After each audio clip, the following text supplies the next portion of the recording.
আজকে আমরা সাইয়েদনা ওমরে ফারুকের বায়োগ্রাফি সম্পর্কে জানবো। ওমরে ফারুক রাদিয়াল্লাহু তাআলা আনহু, the superhero of this উম্মাহ। এই উম্মার সুপার হিরো তিনি, ঠিক কিনা? ওনার মুখের আগে লাঠি চলতো বেশি। সুবহানাল্লাহ পড়বেন না? মাঝে মাঝে লাঠি চালানোরও দরকার আছে না নাই? সাইয়েদনা ওমরে ফারুক আমাদের জন্য অনুপ্রেরণা। Is the real superhero Muslim উম্মাহ। তিনি এই উম্মার রিয়েল সুপার হিরো। এজন্য ওনার জীবনী থেকে আমরা কিছু শিক্ষা নেওয়ার চেষ্টা করব ইনশাআল্লাহ। পড়েন সাইয়েদনা ওমরে ফারুক কিভাবে ইসলাম ধর্ম গ্রহণ করলেন, কিভাবে বিশ্বনবীর প্রাণের কলিজার টুকরা হলেন, এটা দিয়ে আমরা শুরু করি। আল্লাহ তাআলা সাইয়েদনা ওমরে ফারুকের হৃদয়ের মধ্যে 3টা ধাক্কা মেরেছেন, ঈমানের ধাক্কা। আওয়াজ করে বলতে হবে কয়টা? জোরে বলেন তো কয়টা? 3টা ঈমানি ধাক্কা। এক হচ্ছে বিশ্বনবীর দোয়ার ধাক্কা, এক কি? দোয়ার ধাক্কা। 2 হচ্ছে সূরা হাক্কা দিয়ে দিয়েছেন আল্লাহ এক ধাক্কা, সুবহানাল্লাহ পড়বেন না? 3 হচ্ছে সূরাতু তাহা দিয়ে আল্লাহ দিয়েছেন আরেকটা ধাক্কা। এই 3টা ঈমানি ধাক্কা যখন সাইয়েদনা ওমর ফারুকের হৃদয়ে লাগলো, উনি পড়তে আরম্ভ করেছেন আশহাদু আল্লা ইলাহা ইল্লাল্লাহ ওয়া আশহাদু আন্না মুহাম্মাদান আবদুহু ওয়া রাসূলুহু। চিল্লায়ে পড়েন আল্লাহু আকবার। বিশ্বনবী মক্কায় বসে বসে তাহাজ্জুদের সালাত পড়ে আল্লাহর কাছে দোয়া করলেন, আল্লাহুম্মা আইজ্জাল ইসলাম বিআহাব্বির রাজুলাইনি ইলাইক। ও আল্লাহ, 2 জন লোকের নাম বলবো, 2 জনের দরকার নাই। এই 2 জনের একজনকে আপনি ইসলামের সুশীতল ছায়া তলে এনে ইসলামকে বিজয় দান করে দেন। মুহূর্তের মধ্যে দোয়াটা কবুল করে নিয়েছে কে? বিশ্বনবী বললেন, আল্লাহ 2 জনের নাম বলবো আজকের দোয়ায়। আবি জাহল ইবনে হিশাম, হয়তো হিশামের বেটা আবু জাহেলকে আপনি ইসলামের ভিতরে নিয়ে আসেন, কিংবা ওমর ইবনুল খাত্তাব, খাত্তাবের বেটা ওমরকে আপনি ইসলামের ছায়া তলে নিয়ে আসেন। ওমরে ফারুকের জন্য দোয়াটা কবুল করে নিয়েছে কে? মক্কার যে অবস্থা, আল্লাহর হাবিব সাল্লাল্লাহু আলাইহি ওয়াসাল্লাম বুঝলেন মক্কার এই 2 জনের একজন যদি আমার সাথে না থাকে তাহলে মক্কায় দাওয়াতি কাজ চালিয়ে যাওয়া যাবে। আল্লাহর বললেন, আল্লাহ বেশি চাই না, এই 2 জনের একজন, হয় আবু জাহেল নয় ওমর, হয় আবু জাহেল নয় ওমর।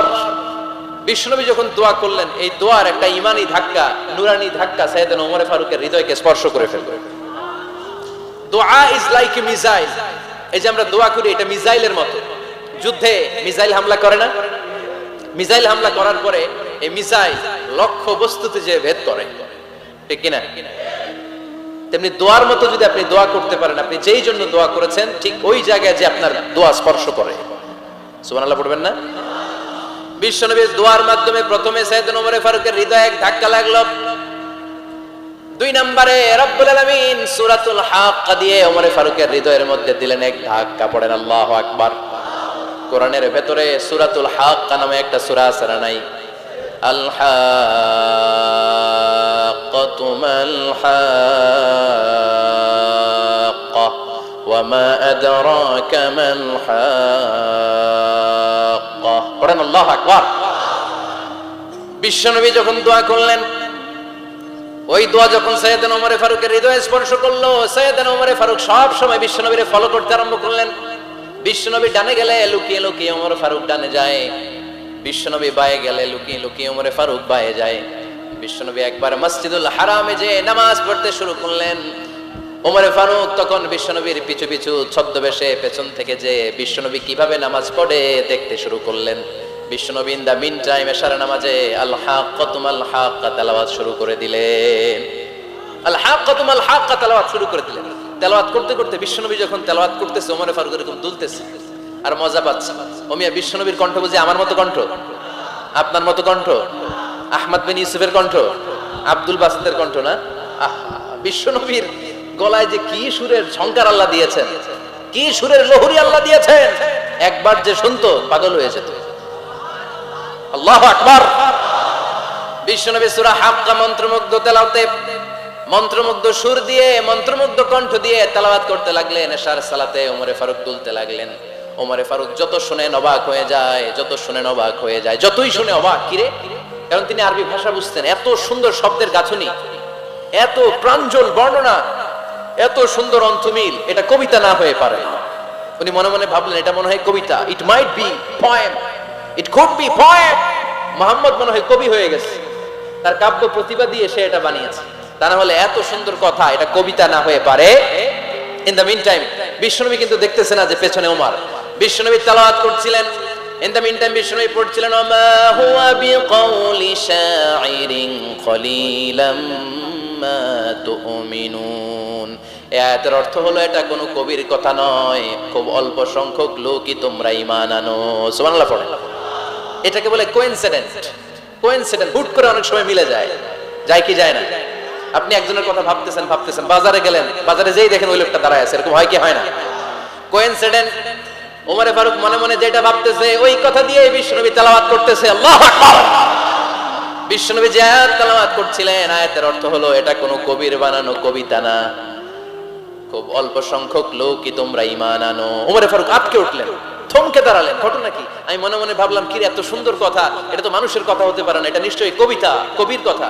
কিন্তু মুহাম্মদ এখন আবার পড়তেছে ওমা হুয়া বিকাউলি শাইর, এটা কোনো শায়েরের কবির কথা নয়। কলিলাম মা তুমিনুন, অল্পই তোমরা ঈমান আনো। তার মানে আমার মনে যা চলে মুহাম্মদ এটা টের পায়। মুহাম্মদ গণক। নাউজুবিল্লাহ পড়বেন না? মুহাম্মদ অনেক বড় মাপের একজন গণক। মানুষের হৃদয়ে কি চলে, মনে মনে কি ভাবে, মুহাম্মদ না দেখেও বলে দিতে পারে। ইন দা মিন টাইম বিশ্বনবী পরের আয়াতে বললেন ওয়ালা বিকাউলি কাহিনিন কলিলাম মা তাযাক্কারুন। এই আয়াতের অর্থ হলো এটা কোনো গণকের বানানো গণনা নয়, খুব অল্প সংখ্যক লোকই তোমরা উপদেশ হিসেবে এটাকে মানো। সুবহানাল্লাহ পড়েন। এবার আর ওমরে ফারুকের সহ্য হয় না, কি আজীব তামাশা। প্রথমে মনে করলাম কবিতা, মুহাম্মদ কয় কবি না, সে কবি না, এটা কবিতা না। তারপরে ভাবলাম সে গণক, সে আয়াত পরে পরে বলে দিল এটা গণনা নয়, তাহলে এটা কি? এটা কি কবিতাও না, গণনাও না, তাহলে এটা কি? বিশ্বনবী তখন বললেন তানজিলুম মির রাব্বিল আলামিন। সুবহানাল্লাহ পড়েন। পরের আয়াত ছিল তানজিলুম মির রাব্বিল আলামিন। এটা দুনিয়ার কোনো কবির বানানো কবিতা না, এটা কোনো গণকের গণনা না, এটা কোনো সাহিত্যিকের বানানো সাহিত্য নয়, এটা মহাবিশ্বের পরিচালক রব্বুল আলামিনের কাছ থেকে পাঠানো কিতাব কোরআন। সূরা হাক্কার ধাক্কায় ওমরে ফারুক গাইড। প্রথমে ধাক্কাটা লাগলো যে দোয়া। বিষ্ণুনবী তাহাজ্জুদে কেঁদে দোয়া করলেন, আল্লাহ হয় আবু জাহেলরে দিবা নাইলে ওমরে দিবা। ওই দোয়া ওমরে ফারুকের হৃদয়ে ছোঁয়া লেগেছে। এরপরে হাক্কা, সূরাতুল হাক্কা দিয়ে দিলে এক ধাক্কা। এই ধাক্কা খেয়ে উথাল পাথাল হৃদয়ের মধ্যে, হায় রে এ কি বাণী, এ কেমন কথা, কে মুহাম্মদ? তারপরে শয়তানের ওয়াসওয়াসা আছে না নাই? আল্লাহ বলে যতই ওয়াসওয়াসা ওমরকে দেয়া হোক, আমি ওমরে ফারুককে এই মুসলিম উম্মতের সেনাপতি বানিয়ে ছাড়বো, আমি সেনাপতি বানাবো। এবার 3 নাম্বার ডোজ। ডাক্তারের কাছে গেলে প্রথমে দেখবেন সিম্পল ডোজ দেয়, নরমাল ওষুধ, এটাতে কাজ না হলে ডোজ বাড়ায়, একেবারে কাজ না হলে অ্যান্টিবায়োটিক মারে, আছে না নাই? আল্লাহ প্রথমে দোয়ার ছোঁয়া লাগালেন, তারপর সূরা হাক্কা দিয়ে ধাক্কা মারলেন, এরপরে রব্বুল আলামিন বলেন এবার 3 নাম্বার ডোজ সূরা তহা দিয়ে আমি তোমার হৃদয়টারে উজালা বানায় দেব রে ওমর। শয়তান ওদিক দিয়ে ওয়াসওয়াসা, খেলা দুই দিক থেকে চলতেছে। আল্লাহ তাআলা হেদায়েতের রাস্তায় টানছে, শয়তান জাহান্নামের দিকে টানছে। ঘোষণা দেয়া হলো মক্কায়, মুহাম্মদের মাথা কেটে এনে দিলে এত এত স্বর্ণ মুদ্রা দেয়া হবে। ওমরে ফারুক রাজি হয়ে গেলেন, নাঙ্গা তলোয়ার নিয়ে বিশ্বনবীর মাথা কাটার জন্য ছুটলেন। নাউজুবিল্লাহ পড়বেন না? বনু জাহরা গোত্রের এক লোক বলে, আইনা ইয়া আমার, কই যাও? মুহাম্মদের মাথা কাটতে যাই। আরে মুহাম্মদের মাথা কাটতে যাও, তোমার বোন ফাতিমা বিনতে খাত্তাব আর তোমার বোন জামাই সাঈদ কদ সাবা, এরা তো ধর্ম ত্যাগ করে ফেলছে, এটা তো আমাদের ধর্ম ত্যাগ করে মুহাম্মদের ফলোয়ার হয়ে গেছে। আগে ওমর ঘর সামলাও, পরে মুহাম্মদের মাথা কাটতে চাই। ওমরে ফারুক অবাক হয়ে গেলেন, তলোয়ার নিয়ে বিশ্বনবীর দিকে না যেয়ে নিজের বাড়ির দিকে চলে গেলেন। বিশ্বনবীর আপন বোন ফাতিমা বিনতে খাত্তাব, বোন জামাই সাঈদ আর খাব্বাব রাদিয়াল্লাহু তাআলা আনহু, তিনজন মিলে সূরা তহা তেলাওয়াত করছিলেন। পড়েন সুবহানাল্লাহ। মক্কায় লুকিয়ে লুকিয়ে দাওয়াত হতো। খাব্বাব রাদিয়াল্লাহু তাআলা আনহু একটা চামড়ার ফলকের মধ্যে সূরা তহার কয়েকটা আয়াত এনে ওমরে ফারুকের বোন আর বোন জামাইকে শিক্ষা দিচ্ছে, ট্রেনিং দিচ্ছে। সুবহানাল্লাহ পড়েন। লুকিয়ে লুকিয়ে ওমরে ফারুক যখন ঘরে চলে আসলেন, এরা তটস্থ হয়ে গেল। সাইয়েদনা খাব্বাব বিছানার তলায় লুকিয়ে গেলেন। ওমরে ফারুক বললেন, দরজা খোলো। ফাতিমা বিনতে খাত্তাব দরজা খোলার পরে নির্মম ভাবে সাইয়েদনা ওমর রাদিয়াল্লাহু তাআলা আনহু বোনের গায়ে আঘাত শুরু করে দিল। বোন জামাইকে আহত করতে শুরু করলো আর বলতে শুরু করলো, তোরা পাগল হলি কেন? কি আছে ওই মুহাম্মাদের মধ্যে? কি জাদু নিয়ে এসেছে? সে যাই বলে লোকজন পাগল হয়ে যায়, সবাই তার উপর কালিমা পড়ে ঈমান এনে ফেলে। কি এমন জিনিস তোদের কাছে আছে যেটা দেখে মুহাম্মদকে তোরা ভালোবাসলি? কি আছে? কি পড়তেছিলি আমারে দেখা। ফাতেমা বলে ইন্নাকা রিজসুন লা ইয়ামাসসুহু ইল্লাল মুতাহহারুন। ও আমার ভাই ওমর, তুমি নাপাক। তুমি কি? লা ইয়ামাসসুহু ইল্লাল মুতাহহারুন, পবিত্রতা অর্জন না করে এই কোরআন ধরা যায় না। সুবহানাল্লাহ পড়েন। ওমরে ফারুক গোসল করে আসলেন, কারণ ধাক্কা তো আগে কয়েকটা খাইছে। কথা বুঝেন নাই বোধহয়? প্রথমে দোয়ার ধাক্কা, পরে কোন সূরা দিয়ে ধাক্কা? হাক্কা দিয়ে ধাক্কা। 3 নম্বরে এখন আরেকটা ধাক্কা খাবে। গোসল করে আসলেন। ফাতেমা বিনতে খাত্তাব বললেন, গোসল যখন করে এসেছেন এই নেন। ওমরে ফারুক এবার চামড়ার কাপড়ের মধ্যে সূরা তহার প্রথম আয়াতের দিকে নজর করলেন। নজর করেই কোরআনের প্রেমে পড়ে গেলেন। পড়েন সুবহানাল্লাহ। ওমরে ফারুক পড়তে আরম্ভ করলেন, তহা মা আনজালনা আলাইকাল কুরআনা লিতাশকা ইল্লা তাযকিরাতান লিমান ইয়াখশা তানজিলাম মিম্মান খালাকাল আরদা ওয়াস সামাওয়াতিল উলা। সুবহানাল্লাহ পড়েন।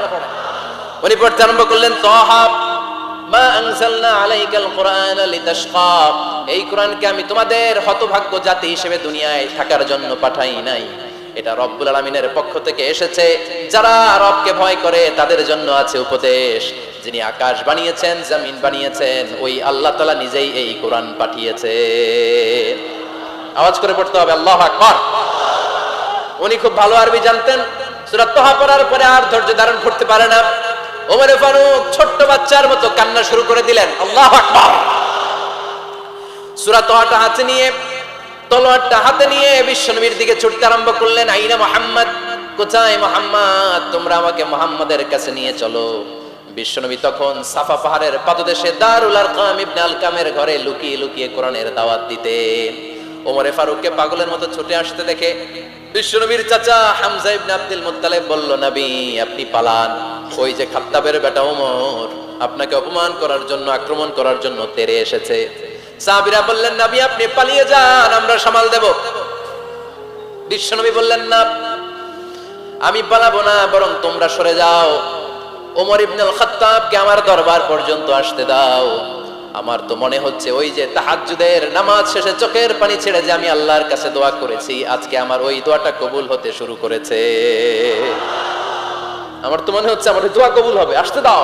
ওমর ফারুক এসে বললেন, আশহাদু আল্লা ইলাহা ইল্লাল্লাহ ওয়া আশহাদু আন্না মুহাম্মাদান আবদুহু ওয়া রাসূলুহু, আমি সাক্ষ্য দিলাম আল্লাহ ছাড়া কোনো ইলাহ নাই, নিশ্চয়ই আপনি আল্লাহর প্রেরিত বান্দা এবং রাসূল। পড়েন সুবহানাল্লাহ। ওমর ফারুক যখন কালিমা শাহাদা পড়ে মুসলমান হয়ে বিশ্বনবীর হাতে হাত রাখলেন, মুসলিম সাহাবীদের মধ্যে খুশি আর আনন্দের বন্যা বয়ে গেল। মুসলিম হাতে গোনা সাহাবারা আল্লাহর প্রশংসা করলেন। বিশ্বনবী সাইয়েদনা ওমর ফারুককে জড়িয়ে ধরলেন। ওমর ফারুক এবার বিশ্বনবীরে বললেন, নবী গো, আলাসনা আলাল হক, আমরা কি সত্যের উপরে আছি নাকি আমরা ভুলের উপরে আছি? বিশ্বনবী বললেন, বালা নাহনু আলাল হক, আমরা এই সত্যের উপরে আছি। সুবহানাল্লাহ পড়েন। আলাসনা আলাল হক, নবী আমরা কি সত্যের উপরে নাই? হ্যাঁ অবশ্যই ওমর, তুমি সত্যের উপরে আছো। ওমর ফারুক বললেন, তাহলে ফাফিমাল ইখতিফা, তাহলে লুকায় লুকায় আর দাওয়াত দেব কেন? আমি তো কালিমা পড়ে ফেলছি, আসেন আমার সাথে বের হই। ফাফিমাল ইখতিফা, আর লুকায় লুকায় কেন? আসেন আমরা বাইরে বের হই। বিশ্বনবী বললেন, ওমর এটা আমার কি জীবন, এখানে আমরা একটু গোপনে গোপনে দাওয়াত দিতে চাই। ওমরে ফারুক বলে, না আমার দায়িত্ব, আমি একটা মিছিল দিতে চাই নবী।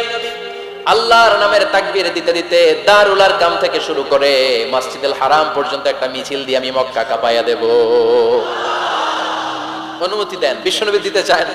ওমর ফারুক অনেক বুঝানোর পরে স্বল্প পরিসরের একটা অনুমোদন পাওয়া গেল বিশ্বনবী সাল্লাল্লাহু আলাইহি ওয়াসাল্লামের কাছ থেকে। কিন্তু মিছিল যে দিবে, মিছিলের জন্য লোকের দরকার আছে না নাই? এখানে লোক নাই, আমি একাই মিছিল দিতেছি। এটা জমবে, মিছিল জমবে। খুঁজে উনি 11 জন মুসলিম সাহাবা পেলেন। কয়জন? ওমরে ফারুক বললেন, 11 জনই সই। এই 11 জন নিয়ে আমি আল্লাহর নামের তাকবীর দিব। 2 লাইন করলেন। কয় লাইন? 2 লাইন।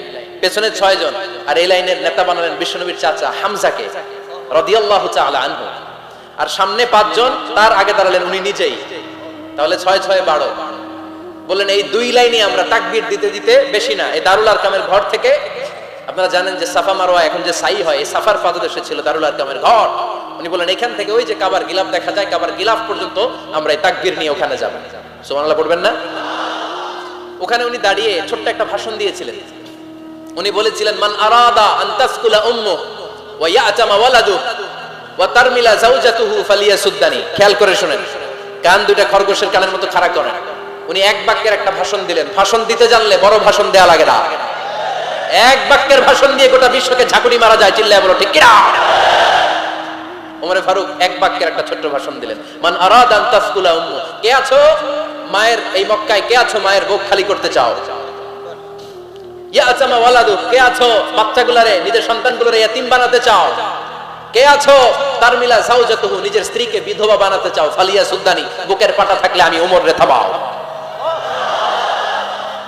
ফালিয়াসুদ্দানি, দেখি মক্কায় কার এত বড় বুকের পাটা। কে আছো মায়ের বুক খালি করতে চাও, সন্তান রে ইয়াতিম বানাতে চাও, স্ত্রীকে বিধবা বানাতে চাও? ফালিয়াসুদ্দানি, পারলে আমারে ঠেকাও।